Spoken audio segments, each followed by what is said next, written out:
So our first speaker that we want to bring up is somebody who a lot of us in the Tri-Cities know, and we're so honored to have him. I heard him speak last year in Richland, at Richland High School, and phenomenal man. Great light. He's an attorney. He's the president of the Boys and Girls Club. He's a coach at Richland High. And my interaction with him is just, what a blessing to know this man. So I'd like to introduce Chad Mitchell. Let's give him a hand.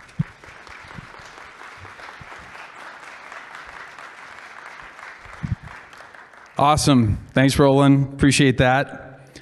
So I'm going to talk about one principle, the power of hope.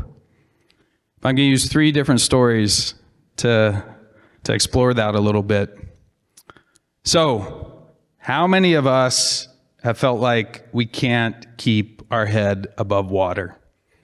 I mean, yeah, okay, right? I mean, physically, I've felt that way. It's terrible, right? When I tried to surf, when I tried to snorkel, but like emotionally, mentally, spiritually, like one more wave and I'm done. That's where hope comes in. So we go back to the 1950s. There's an experiment done by Kurt Richter. And he takes these rats, really good swimming rats, tame rats, wild rats, and this is the 50s, so no holds barred with rats. Puts them in a jar, right, full of water, and they start the clock to see how long the rats can swim. How long do you guys think the rats swam the first time? Any of you guys watch rats swim? Just guess. 2 days, an hour? Anyone else?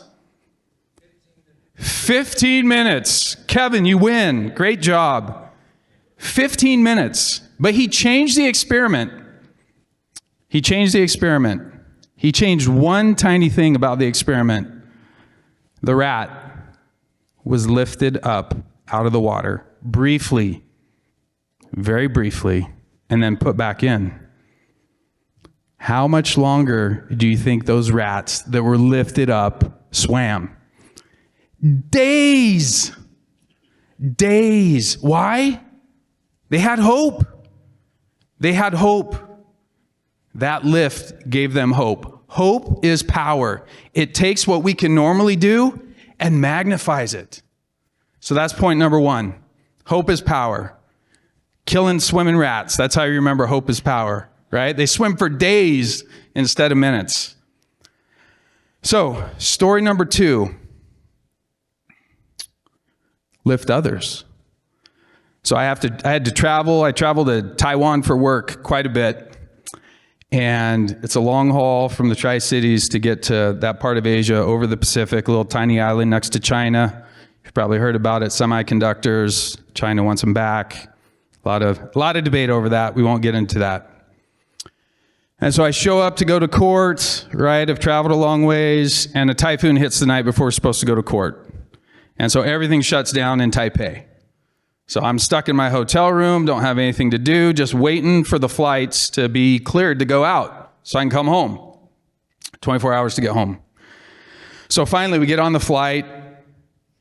I'm sitting there, I don't even remember. I'm trying to be really honest with all these stories, but I honestly don't remember if I fell asleep or couldn't fall asleep, but the worst turbulence I've ever experienced, right? Little jet lag, ate some weird food maybe, I don't remember, but I was getting in my own head. I thought we were going down.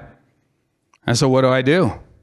How do I check myself?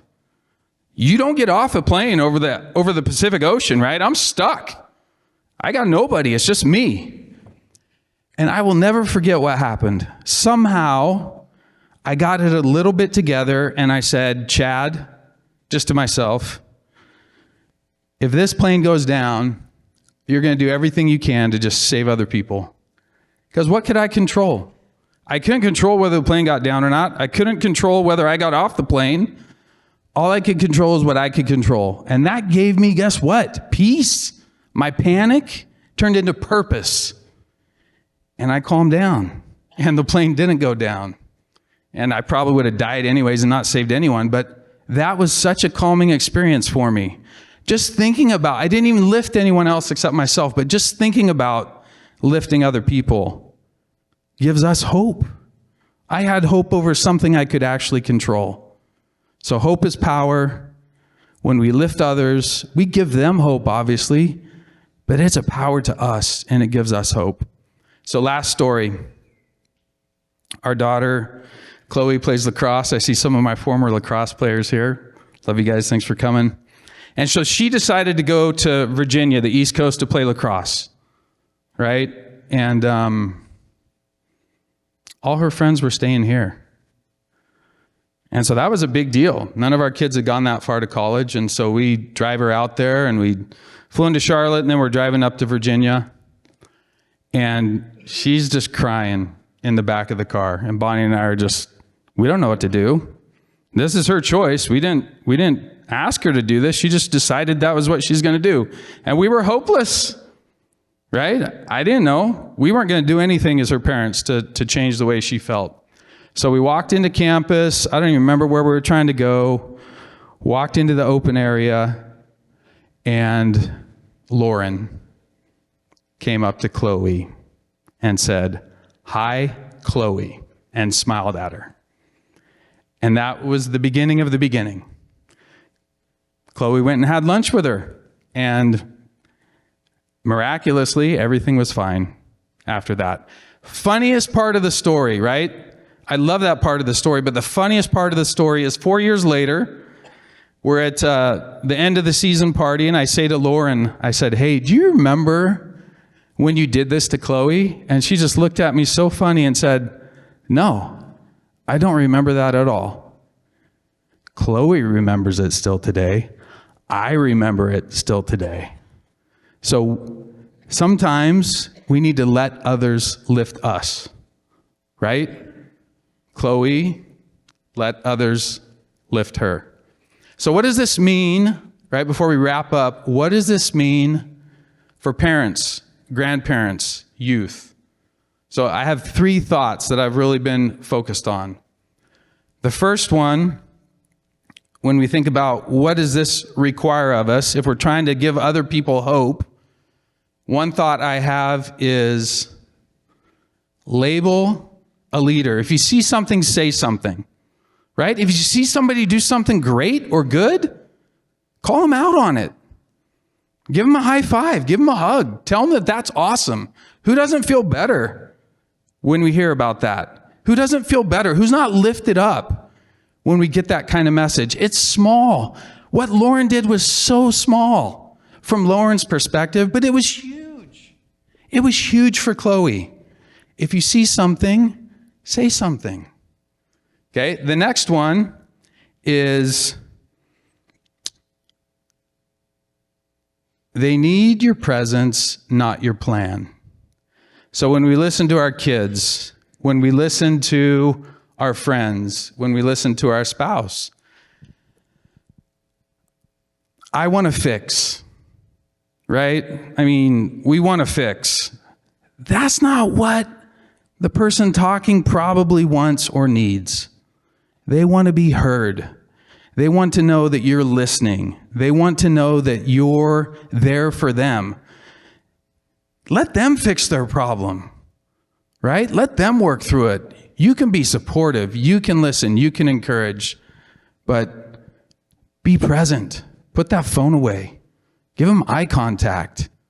Really meaningfully listen to what they're trying to communicate to you and seek to understand.